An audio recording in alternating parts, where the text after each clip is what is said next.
After I got pregnant, my husband started going for a run every night. Tonight, he was in a hurry and only wore his wristband, forgetting his phone. By accident, I came across several messages between him and a female colleague. Want to come over for dinner? Maybe you can have a taste of me too. I'm not really hungry tonight, but I'd love to taste you. That night, he spoon-fed me chicken soup, which rolled around in my stomach. If I remember correctly, he had just introduced this female colleague to my brother. It wasn't until later that I unlocked my phone, the password still being my birthday. My finger slid down the screen, and the more I read, the blurrier everything became. They worked in the same office, chatting from morning till night. James complained to her, "I can't even kiss her when she's bare-faced. A pregnant woman has a smell, and it's hard to stand." A sharp pain suddenly shot through my heart, spreading from my chest throughout my body. After I confirmed I was pregnant, he was the one who eagerly put away my cosmetics. He was also the one who would occasionally hold me close and take a deep breath, saying I smelled like the baby's milk. The deeper I scrolled, the more unbearable the messages became. My fingers trembled as I read. Going back to a month ago, I found their first encounter. The date? It was our wedding anniversary. I remember the cake and flowers he had ordered for that day arrived, but he didn't. Baby, the company called for an impromptu team building event. I'll be home late. As an apology, he even transferred $300 to me. He didn't come back until 3 a.m., smelling strongly of smoke as he leaned in to kiss me. I pushed him away in disgust, but he smiled widely and pulled me into his arms. Looking back now, I realize he doesn't smoke or drink, so that scent was probably meant to cover up the perfume. In the heat of passion, his phone buzzed with a message. I even reminded him to check it. He glanced at it and, placing the phone on the pillow, said, "It's just a joke in the group chat." Now, after seeing the actual content of that message, I feel utterly foolish. It was from Linda. Still have the energy for some fun. James replied the next morning, "You still doubt my stamina." Somehow, I had become a part of their disgusting game. I couldn't even imagine it. That morning, he made me milk and brought it to me in bed. He wouldn't let me get up and lovingly insisted I drink it from his hand. Before leaving, he tucked me back in and kissed my forehead. Such thoughtful care. Go back to sleep. I've already heated up breakfast. We'd been in love since college and had long passed the 7-year itch. Though the unexpected pregnancy had disrupted our original plans, James didn't hesitate. He said the baby was a gift from heaven. After I got pregnant, his feelings for me seemed stronger than before. He made me believe that he was genuinely looking forward to the arrival of our child. But I was naive. There was one message that pierced my heart. James had said, "Since she is pregnant, I can't exactly say I don't want it.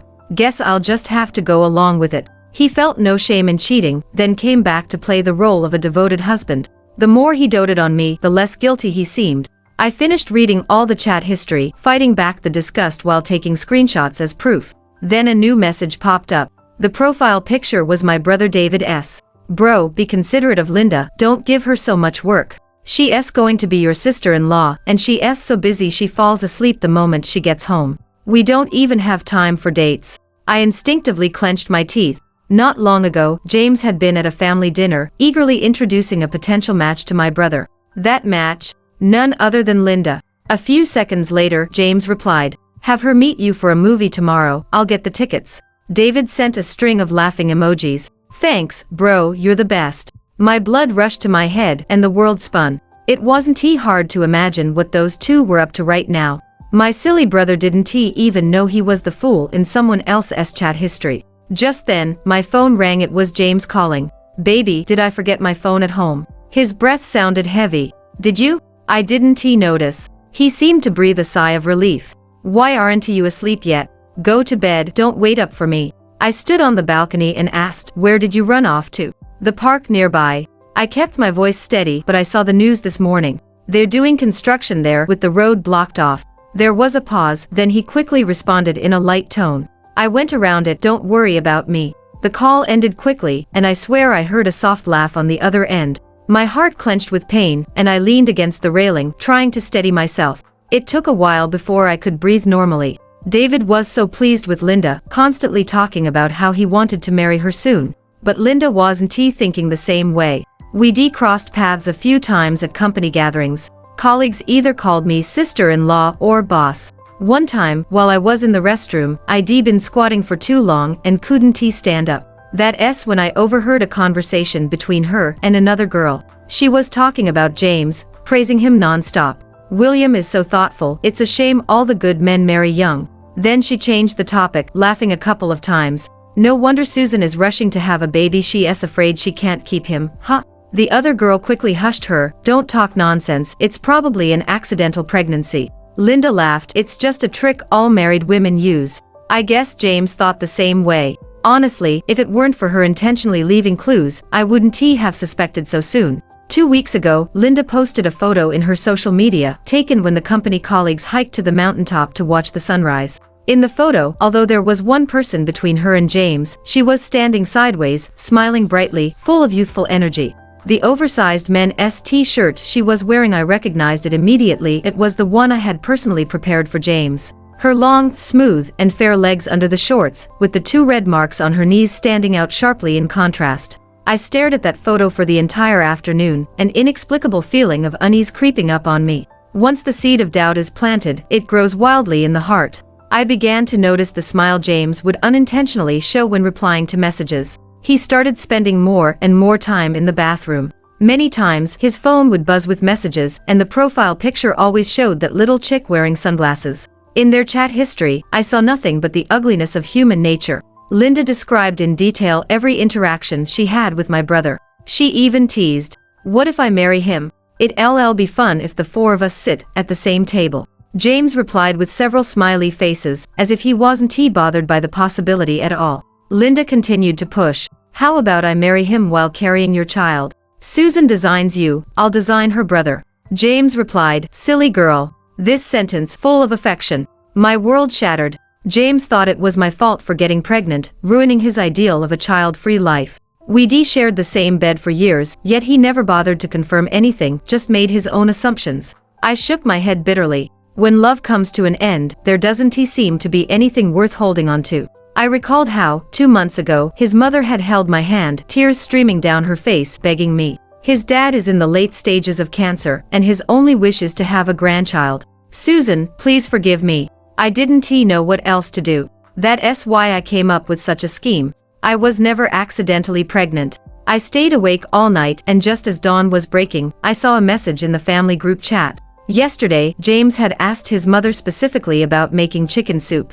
Now, his mother was tagging him in the group. "I've made a pot of soup, I'll bring it over later." I got up and went to the living room, but it was empty, he still hadn't returned. My heart sank to the very bottom. I splashed cold water on my face, ordered a ride, and headed straight to the hospital. I got a number and waited for my checkup. During the time I was waiting for the surgery, I added my family to the group chat. My brother, on his way to work, sent a question mark in the chat, confused. The nurse called my name. Before I entered the operating room, I threw the chat history I had gathered into the group. As I lay down, the lights above were a bit too bright. I closed my eyes and a sense of calm washed over me. My hand instinctively rested on my still flat belly. So early, I wonder if the little life inside could feel that this is my goodbye. Tears slid down my cheeks and onto the pillow. James said this was a gift from the heavens, but he was trying to deceive himself. We promised each other that in this life, we would always support one another. We had once seen an old man pushing a wheelchair at the street corner, and we had envied him, saying that we would do the same when we got old. Even if one of us couldn't walk anymore, the other would push him wherever he went. When I found out I was pregnant, I had my doubts, but seeing his joy, I began to look forward to the child's birth. The cute little clothes my brother bought made my heart soften. He was even more excited than James. "I'm going to be the best uncle in the world." Before I closed my eyes, I couldn't help but feel sorrow for my brother. I couldn't imagine how mad he would be when he saw those ugly messages on the subway during the morning rush. The surgery was over, and when I opened my eyes, everything felt a bit disoriented. I walked out and saw the sunlight streaming through the mottled corridor, but inside, I felt empty. I pulled out my phone from my bag, countless missed calls. James had been calling non-stop. I answered without thinking. "Where are you?" His voice was trembling. "Susan, where the hell are you?" Before I could respond, he shouted angrily. "I'm at the hospital. Tell your mom the baby's gone."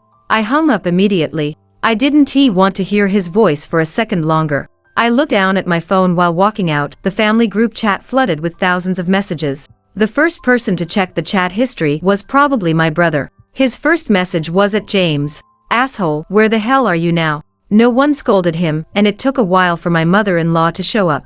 Susan, are you at home? I'll come over. Don't make any rash decisions about the baby. She kept tagging James, but no one responded to her. My mom, like a bystander, only figured out the situation by now. Who is this woman? My brother completely lost it, sending several 60-second voice messages in the group. James, you son of a bitch. You introduced my sister to a piece of trash. How could you do this to her? How could you do this to me? James never showed up, leaving his mother to keep apologizing and trying to calm everyone down. I scrolled through the messages to the end, feeling like I was watching a farce that had nothing to do with me. There were little red dots all over my contact list. Everyone was trying to reach me. As I reached the hospital entrance, I saw James stumbling toward me. He rushed over and grabbed me, his eyes red. Susan, where's the baby? I gave him a cold stare. Gone. The color drained from his face, his eyes wide open, and he stammered, unable to speak. As if in disbelief, he lowered his head and stared at my belly. Are you satisfied now? I shoved the surgery paper into his hands and slammed the taxi door behind me. As the car sped away, I saw my disheveled mother-in-law running after us. She was frantically swinging the thermos of chicken soup at James's head. What a waste of that soup. I called my brother, and hearing the choked emotion in his voice made my heart ache too. Come over to the house, but take it easy on your strength when you get here. He responded with a grunt, then suddenly asked, Sis, are you okay? I'm fine, but the baby's gone. Damn. My brother gritted his teeth. James deserves to die. After hanging up, I forced myself to get up and start packing. Looking at all the things we had bought together, each one a product of the two of us picking it out. Right after graduation, James and I couldn't wait to get married. At one point, I thought we had found our soulmates, our other halves. We had a travel photo album filled with pictures from every place we visited together. We had promised each other that we'd travel the world, seeing all the beauty in life side by side. Now, every single picture felt like a joke. I used to lean on him, and he'd smile so carefree. He'd say, your name has laugh in it, and I'll spend my life making sure you're always smiling. My brother was close, and when he arrived and saw the mess, he froze for a moment. He came over and pulled me off the floor without a word, hugging me tightly. The little kid who used to tug at my clothes with a pitiful look was now taller than me. He comforted me the way I used to comfort him, gently stroking my back like he would a child, saying, Let it out, Susan. If you cry, it won't hurt so much. His voice cracked with emotion, his eyes red from crying as soon as he walked in. I knew he had already cried in private. The tears I had been holding in all night finally broke free, and I cried so hard my head started to spin. Suddenly, there was a loud noise from footsteps outside. My sense of reason snapped back, and when I looked up, my brother was already wiping my tears away. Don't be afraid, I'm here, he said, his face serious, his fist clenched as he turned to throw a heavy punch at James's face. My mother-in-law gasped, stepping back in fear. James grunted as the blow landed, staggering but barely staying on his feet. Where's Linda? Where did you hide her? Not even picking up your phone. My brother was panting heavily, raising his hand again. My mother-in-law quickly stepped in front of James. William, he is your brother-in-law. I couldn't help but laugh bitterly. Not for long. James looked at me in shock. I pulled the divorce agreement I had prepared from my bag and placed it on the table. James, let us get a divorce. He squinted at me, his eyes filled with more disgust than shock. My mother-in-law was already panicking. She rushed over to grab my arm. Susan, did you really get rid of the baby? When I didn't respond, she began to cry out loud, beating her chest and stomping her feet. How could you do this? A good child, how can you just throw it away? My brother pulled me a little further away from her, his words sharp. After all the disgusting things you've done, you still want my sister to have a baby. Did you ever think about how my sister would feel while she was pregnant, while your son was out messing around? Suddenly, James shouted angrily. Enough. I found it almost laughable. Even at this point, he still had the nerve to be angry. Ask me what? Has anyone asked me if I wanted this child? He sneered twice. Susan, we agreed not to have kids. You had to manipulate me into this, and now you blame me. If it wasn't for this child, how could I be like this? He took a deep breath and looked around. I work every day to make money to support this family, and when I get home, I'm supposed to be at your beck and call. For a child I never wanted, what's the point of our life now? How long has it been since we went on a trip together? The shopping cart is full of baby stuff. We used to go out on May 20th, now you're too careful even to walk down the hall. I can't even imagine what life will be like after the child is born. If I have to wait another 10 years for them to grow up, my whole life will be ruined. He sighed deeply, walked over, and picked up the divorce agreement. Now that the child is gone, it might not be such a bad thing. I won't hold this against you, so stop bringing it up. I almost thought I had misheard him. How could I hear such outrageous words? James said, I've cut things off with her completely, and we can go back to how things were before. He said it with such righteousness, as if he was making some grand concession to me. I walked over, pulled out the half-empty box of condoms that had been gathering dust under the bed, and threw it in front of him. Manipulate you? James, do you think all women in this world are fighting to have your child? Ask your mom, where do you think my child came from? My mother-in-law grabbed her bag and began hitting James over and over with it. How did I end up with a son like you? She was crying, gasping for breath as she cursed James for only caring about his own carefree life. Your dad was diagnosed with terminal cancer after the new year. If it weren't for him, I would never have done this. She admitted that she secretly spiked James' tea and soup with a lot of ingredients during that time. Even the traditional Chinese medicine she made us take to nourish our bodies was a folk remedy. Do you think it's easy for me to make Susan pregnant as soon as possible? I've tried every trick in the book. James stood there stunned, not moving an inch.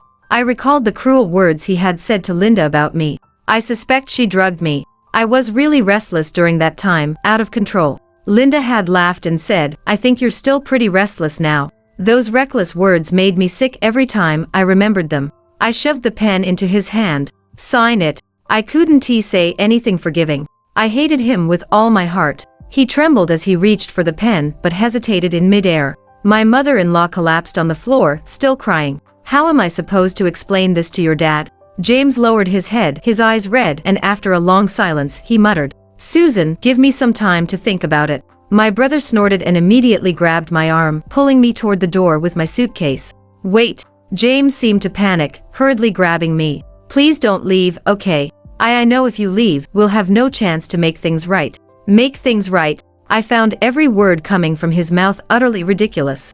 I peeled his fingers off one by one. Make things right. Now you have plenty of time to be with her. Once we got in the car, my brother glanced at his phone. His hands trembled slightly on the steering wheel. He turned to look at me, his expression desolate. How can someone be so shameless? On the screen was a message from Linda. Since you already know everything, there's nothing more for me to say. He's just perfect in every way, I can't resist. My brother slammed his hand on the steering wheel. Damn it, I can't take it. He tried calling Linda, but it went straight to voicemail. Clearly, she had blocked us completely. Unable to hold it back, a tear slipped from the corner of his eye, and he quickly wiped it away. I'm such an idiot. I even advised Mom to buy her the gold jewelry sooner. That's when I found out Linda had already been talking to my brother about marriage plans. How can she act like an innocent little flower in front of me and do something like this? Damn.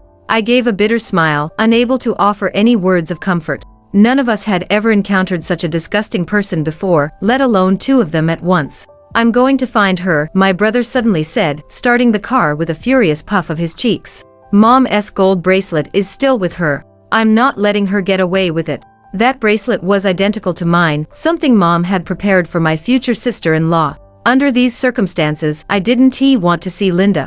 But I also didn't want my brother to do something reckless in his emotional state. I had no choice but to follow him as the car sped on. Once we entered the elevator in the complex, I couldn't help but grab my brother's arm. If I wasn't mistaken, this was the house Mom had bought for him and his wife-to-be. The door was wide open and the noise inside was already unbearable. Mom had her hands on her hips, and her finger was practically poking the person in front of her in the face. I let her stay in this house by herself, and you two are treating my son and daughter like this. Linda, looking all pitiful, was hiding behind James. The floor and couch were covered with clothes. James had large red bruises on his face and blood marks from scratched nails. His eyes were red-rimmed, and he bit his lips, unable to say a single word. My mother-in-law grabbed my mom's arm, but she immediately shook it off. When my mom turned around and saw me, she quickly glanced at my stomach, and her eyes started to turn red as well. She rushed over and grabbed Linda by the hair, dragging her toward the door.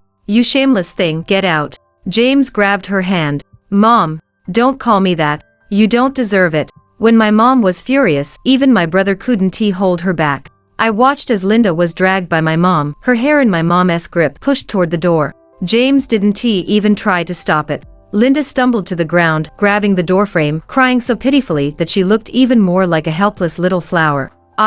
I'm pregnant, Auntie, you can't push me like this. Her words left everyone in the room stunned. I froze as well. She stood up, looking all aggrieved, and reached her hand out to James. I didn't get the chance to tell you.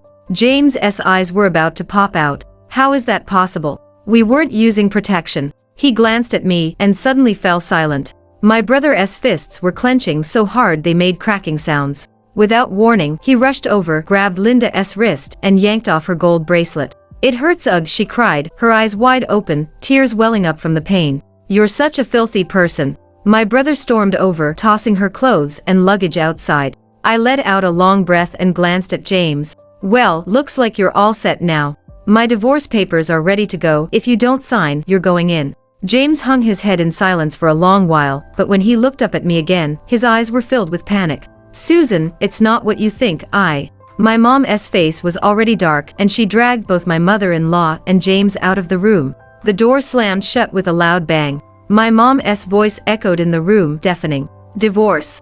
Don't even think about it. This just proves the bigamy. In the following days, my phone didn't stop ringing. First, it was my mother-in-law, then James, and mixed in between were Linda's calls. Maybe because I refused to answer any of them, Linda went straight to my brother. When my brother came back and mentioned it, his face was dark with anger. How shameless is she? She actually asked me to convince you to get a divorce. The one dragging this out is James, not you. My mom handed me a plate of cut fruit with a calm expression. Your mother-in-law came to find me too. I didn't let her upstairs. She was crying so badly, saying she had to have this child for her old man's sake, no matter what. I wasn't as upset as I expected. It was almost like after that night of tossing and turning, I had already distanced myself from this absurd drama. My mom told me that my mother-in-law now wanted the baby but also feared that James might end up in jail. She's been going on and on about making James leave with nothing, paying to make the trouble go away. I thought that with all this pressure, it wouldn't take long for James to agree to the divorce.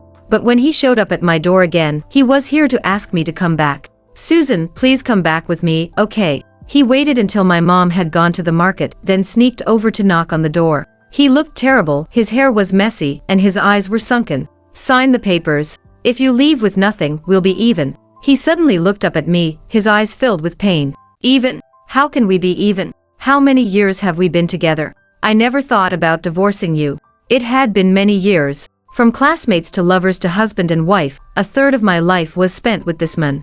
I used to wonder how someone could just change like that without any warning. But soon I stopped torturing myself with those thoughts. It wasn't my fault, love was gone, and I accepted that. I had learned to cut my losses. I stared at him calmly. When you stayed out all night for the first time, you should have thought about this day. You tested our relationship and unfortunately, you failed. He lowered his head dejectedly, tears falling to the floor. I'll convince my mom. I only want you.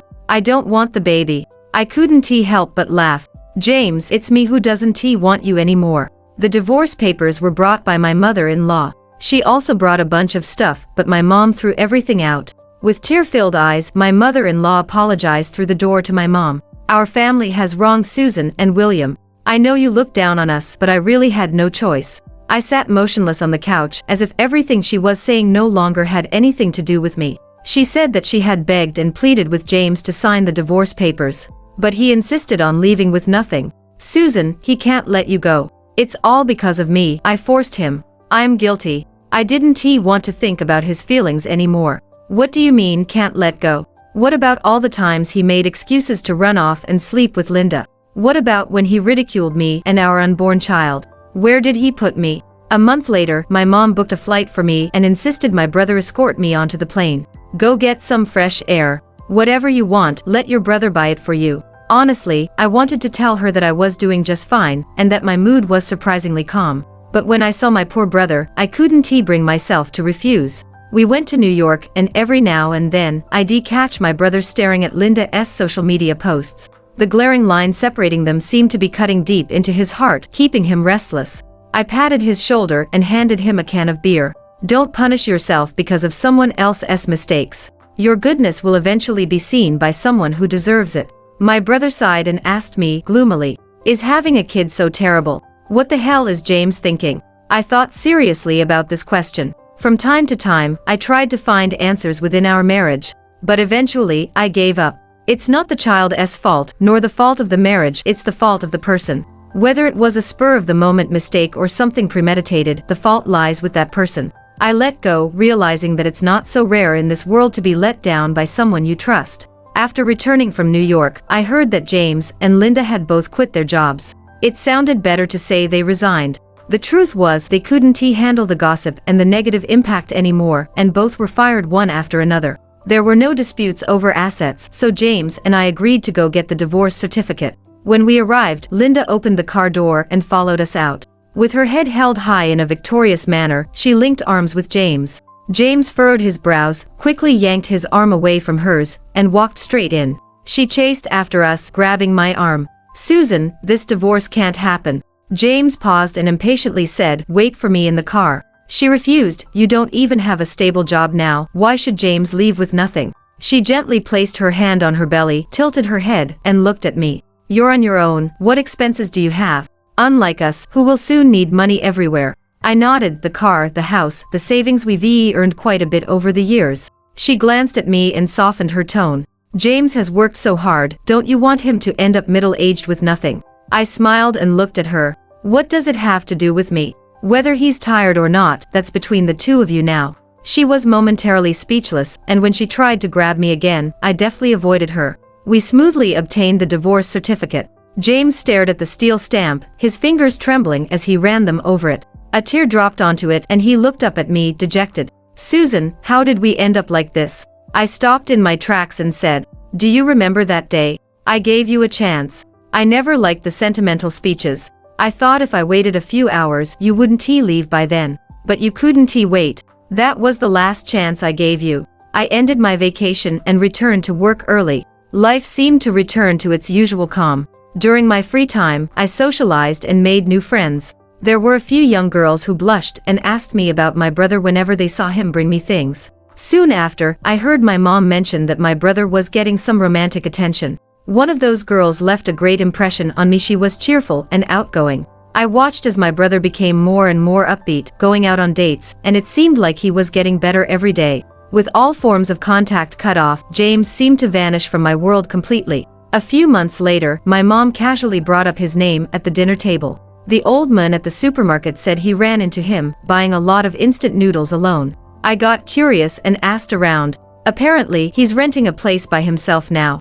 The woman is living at her parents' house, and she's already showing, but James still refuses to get married. My brother put down his bowl, stood up, and said, "I'm full." With a stern face, he silently walked out the door. My mom cautiously looked at me. "Has that ungrateful man come to see you?" I thought for a moment and realized it had been about a week since he came looking for me. That day, after work, he was waiting downstairs by our office building. The moment I stepped out, I saw him, but I ignored him. He nervously followed me at a distance until I finally stopped, unable to take it anymore. He hesitantly called out from behind, "Honey, we're divorced, James." He lowered his head and walked up to me, looking so thin, his shadow on the ground seemed smaller than before. He took out a large photo album from his backpack.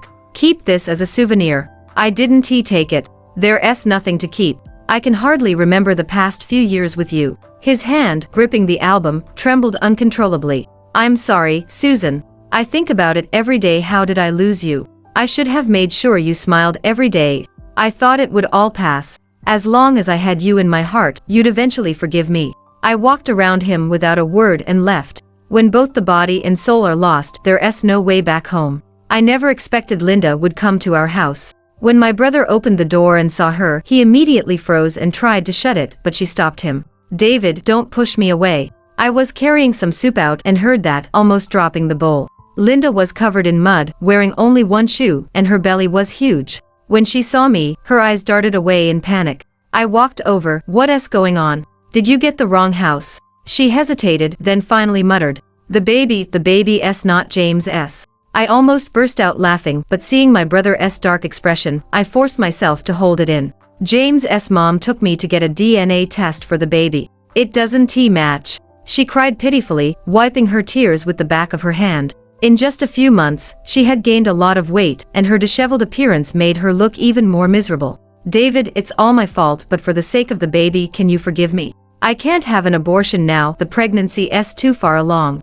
My brother clenched his fists and then loosened them, letting out a barely audible grunt. I'm not some garbage collector. My mom stuck her head out from the kitchen. We don't have a throne to pass down. We don't accept random women and their unknown children. What are you two still standing there for? Come help set the table, the guests will be here soon. Linda opened her mouth to say something else, but my brother slammed the door in her face with a cold expression. A few days later, my ex-mother-in-law sent someone to act as a mediator. As soon as the person opened their mouth, my mom interrupted impatiently. I've had enough of that family's nonsense. If you're here to convince my daughter to remarry him, we won't be friends anymore. What kind of normal person would push their daughter into a fire pit? The mediator was left speechless by my mom's words. A few months later, I heard through mutual friends about James's situation. He's pretty unlucky. His dad's funeral just ended, and now he's been diagnosed with terminal cancer. Seems like he's undergoing chemotherapy, but it's not working well. I heard his mom sold the house to pay for his treatment. I almost didn't recognize him when I ran into him at the hospital. Bald, so thin he doesn't even look the same. Susan, if you saw him, you probably wouldn't recognize him. I remembered the last time I saw him, when he came to drop off some old things. He stood there, with a packed suitcase by his side, his back to the sunlight, staring at me. He came forward, wanting to grab my hand but stopped himself. I've been visiting the places we used to go to, the ones we never made it to before. His voice was light, almost airy. I don't know if there will be another chance. You always liked to buy local souvenirs when we traveled. I bought a few for you, just like before. I didn't take them. That was then. I'm looking forward now, not back. He lowered his head in a daze, saying nothing more. 6 months later, I saw his obituary on Facebook. In the photo, he looked like a stranger, his overly thin cheeks sunken in. In the mourning hall, only his elderly mother, with her white hair, was sending off her son. I closed my phone and looked up at the newlywed couple on stage. Amidst the cheers, my brother, with a flushed face, kissed his new bride. A news notification popped up on my phone. The unidentified female body discovered months ago has been confirmed as a woman surnamed Shin from this city. She was 9 months pregnant at the time of the incident. The woman suffered an anesthetic accident while undergoing an illegal procedure at a black market clinic. The unlicensed medical practitioner involved has confessed that they, along with XXX, failed to provide timely medical help to the woman. To cover their tracks, they disposed of her body in the river. The blurry photo seemed somewhat familiar, and as I was about to zoom in to get a better look, something fell from the sky. It almost startled me enough to drop my phone. The bouquet that I suddenly caught made me a little dazed. The shy bride on stage smiled at me and said, "Sister, your happiness will come next." Sunlight pierced through the summer trees, casting a shimmering light onto the garden's stone pathway. It felt like happiness had truly taken shape.